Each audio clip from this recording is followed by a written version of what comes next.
Molt bones i benvinguts. Avui explicarem The Ring of Nibelung, un joc inspirat amb l'òpera que va fer Richard Wagner, i és un joc de cartes molt senzill, a l'estil màgic, molt acabat, de 20 minuts, a 2 a 5 jugadors, a partir de 10 anys. Que voleu jugar i voleu saber com funciona? Doncs quedeu-vos aquí, a la casa del joc.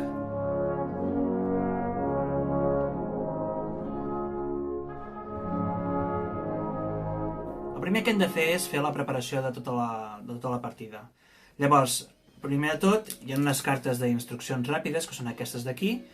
És important tenir-les al costat per consultar, sobretot les primeres partides. Són dues, fixeu-vos-hi bé.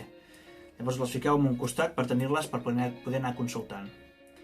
La propera cosa que hem de fer és agafar una carta d'aquestes liles i repartir-ne una a cada jugador a l'atzar i deixar-la en un lateral del vostre taulell. I la resta les podeu apartar de la partida.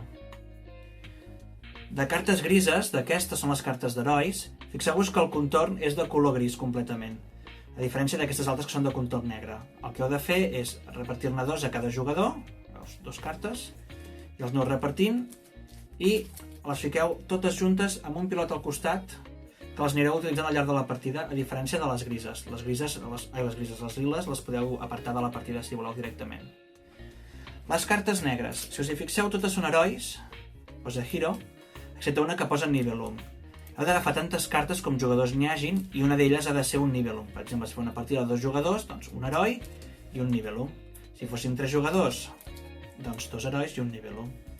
Com ho tingueu, estem simulant una partida de 2 jugadors, doncs el que farem és agafar les cartes, remenar-les i repartir-les a l'atzar. La carta l'hauràs de ficar davant teu com un jugador inicial a la partida, perquè tindrem un camp de batalla que tindrem davant cada jugador, doncs heu de ficar-la davant i el contrincant ficarà la seva carta.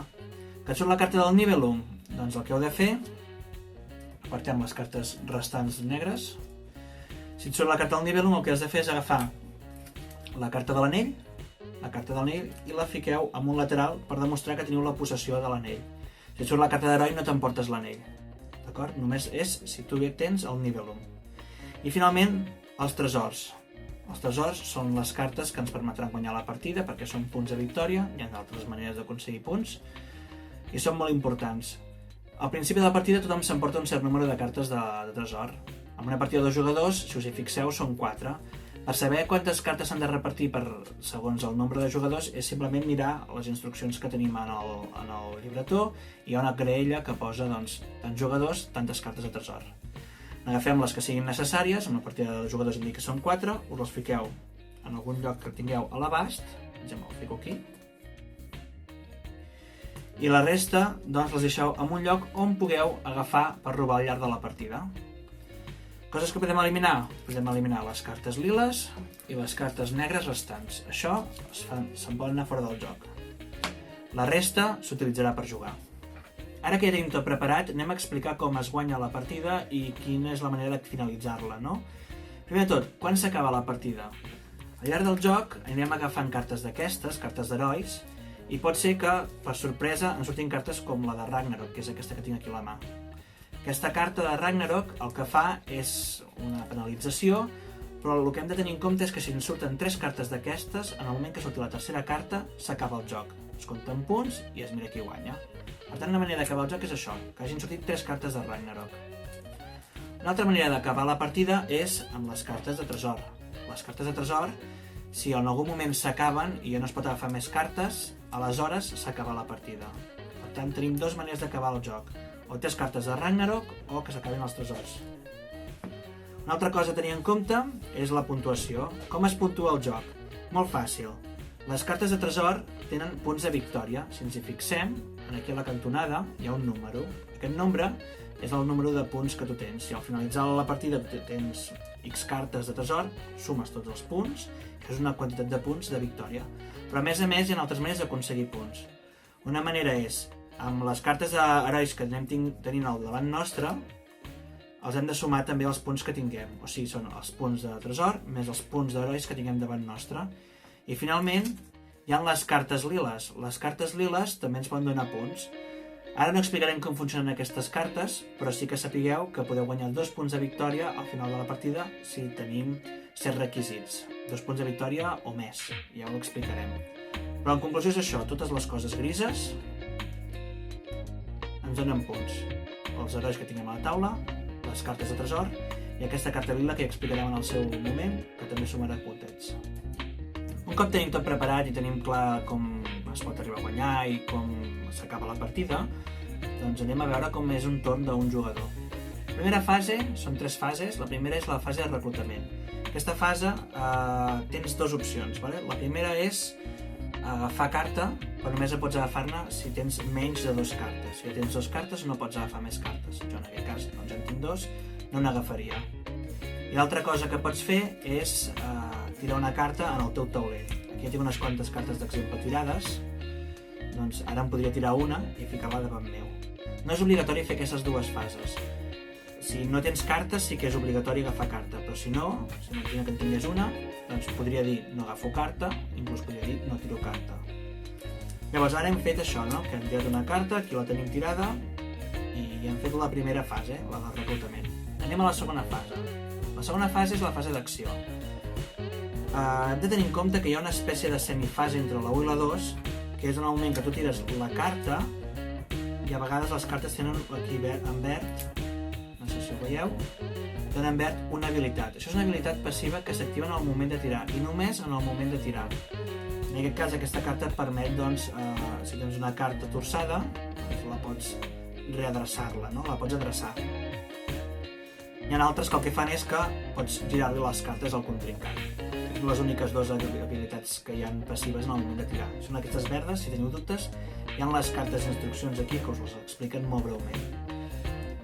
Llavors, tornem un altre cop això en plena fase d'acció. La primera era agafar i tirar una carta i al moment de tirar doncs, l'habilitat passiva doncs, la fas i ara doncs, la fase d'acció. L'acció és simplement que agafes una de les teves cartes i la gires de costat, així, la torces, i fas una de les habilitats que té en la part de sota. Pots escollir qualsevol de les cartes que no estigui girada, en aquest cas no en tinc cap de girada, doncs podria decidir, per exemple, aquesta carta. No és obligatori que estigui la carta que has tirat, pot ser qualsevol carta que tu tinguis dreta, adreçada. Llavors, si tu torces, has de dir quina habilitat fas. En aquest cas és molt fàcil perquè només en té una, però hi ha altres cartes que tenen diferents habilitats. En aquest cas doncs, és una carta que diu que roba una carta de tresors i la poso a la meva reserva. Doncs agafaria una carta de tresors i me la ficaria a la meva reserva. Però hi ha diferents habilitats. Anem a mirar molt per sobre el que són les habilitats. N'hi ha de 3 tipus. De fet en podríem dir 4. Hi ha les verdes, que ho hem dit anteriorment, que són les habilitats que quan tu tires la carta es fa efectiva. No és obligatori fer-la efectiva, això també és important saber-ho. Les vermelles, que són d'atacs o d'habilitats que fas tu, que robo un tresor a un contrincant, li robo una carta i me la fico davant meu, coses d'aquest tipus. I aleshores hi ha les blaves, que les blaves són defenses. És a dir, que si algú et fa un atac, per exemple, algú vol fer la carta del martell, l'atac del martell, que és aquest atac d'aquí, no deu veure gaire, però hi ha un martell aquí. Doncs, si jo faig l'atac del martell contra un jugador, aquí posa les instruccions ràpides que serveix per matar un jugador, no? Si l'altre té una defensa en la seva carta, la carta que jo vull matar, que és com aquesta, que és aquí blava del martell, doncs aquella carta no li puc matar. És a dir, que les mateixes cartes tenen habilitats d'atac i habilitats de defensa. Llavors, si tu ataques una carta que té una habilitat de defensa, doncs si és contra l'atac que li fas, doncs no li podrà fer efecte i hauràs de buscar una altra carta. Però sempre has de girar, dir l'atac que fas i aquesta persona es defensarà si pot o no. Defensar-se és una habilitat passiva, no de torçar la carta, no l'ha de girar ni res, simplement és això, que no li pots fer l'atac.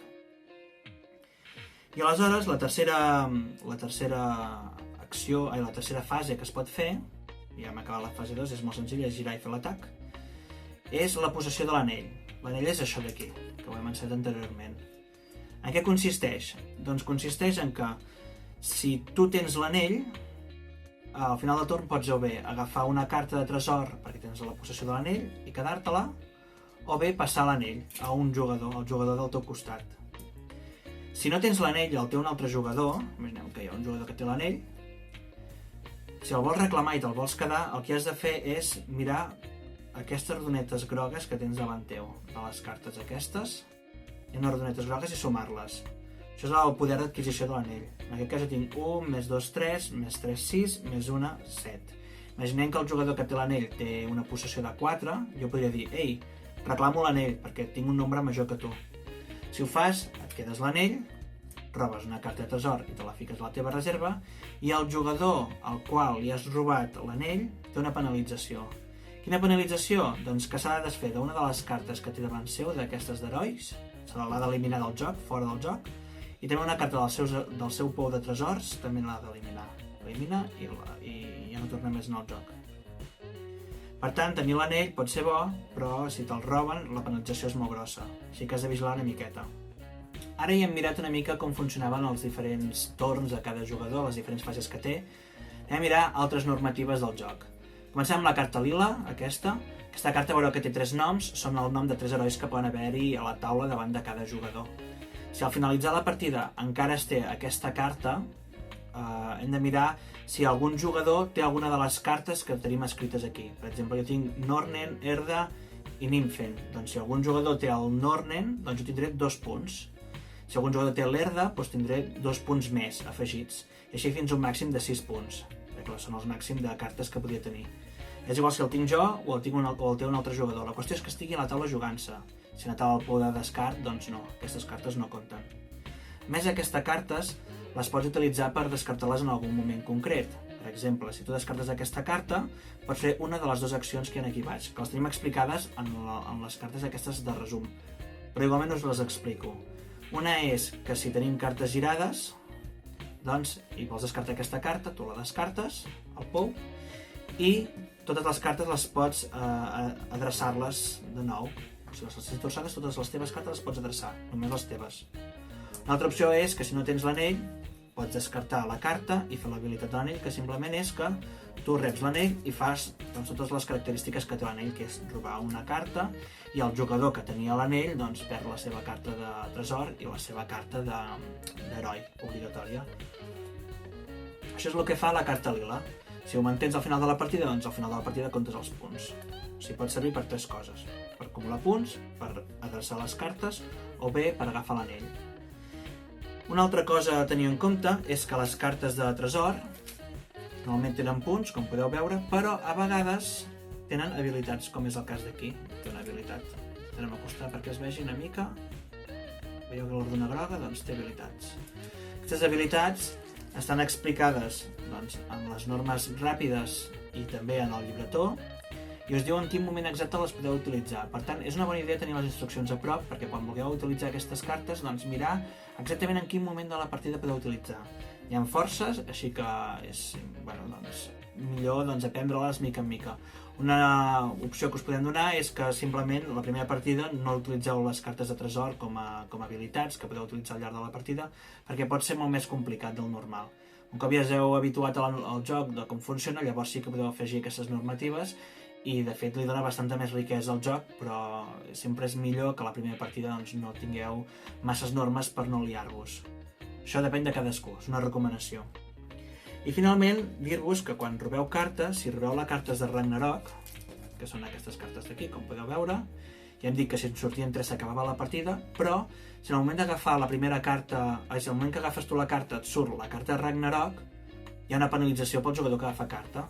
La penalització és que perds el torn, això és la primera cosa, i deixem la carta de Ragnarok ben visible sempre, que es pugui veure, que perds el torn i llavors t'has de desfer o bé d'un heroi o bé d'una carta de tresor teva. El tema és que si no tinguessis herois, per exemple, podries decidir desfer-te d'una carta d'heroi i en realitat no seria una penalització perquè no tens carta d'heroi, però pots escollir-ho.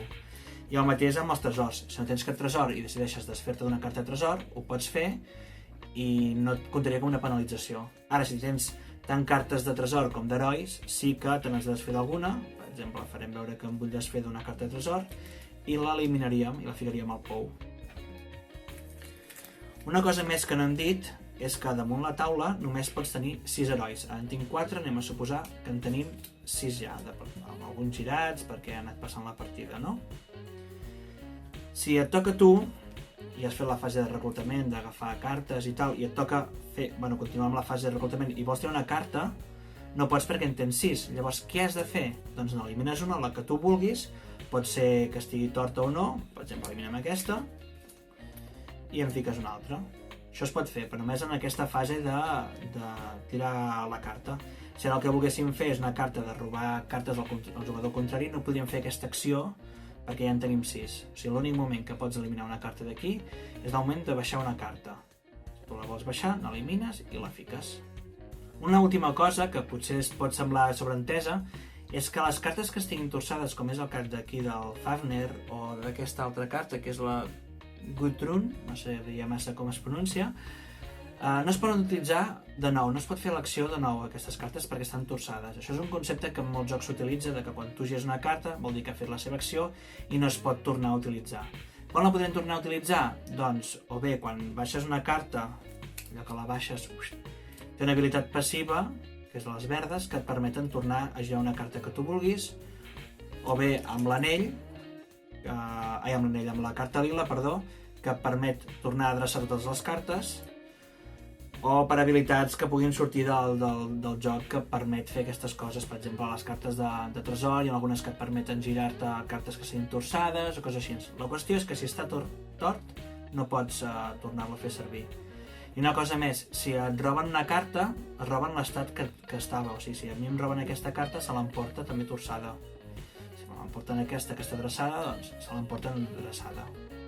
Amb això ja tindríem el joc explicat, almenys el que seria la part superficial, llavors és jugar-hi, practicar i tenir les instruccions al costat perquè hi ha habilitats que de memòria és difícil saber-se-les, almenys les primeres partides, i sempre va bé tenir-les com a guia. Parlant d'instruccions, si les voleu, les he traduït al català, les teniu aquí a la descripció, les podeu descarregar gratuïtament, i si voleu veure altres vídeos d'altres tutorials, subscriviu-vos al canal o seguiu-nos a les diferents xarxes socials. Tenim Twitter, Instagram, tenim un blog on pengem tot de notícies, documents i que va creixent mica en mica. I res més, ens veurem en el següent tutorial o el següent vídeo que fem de la Casa del Joc.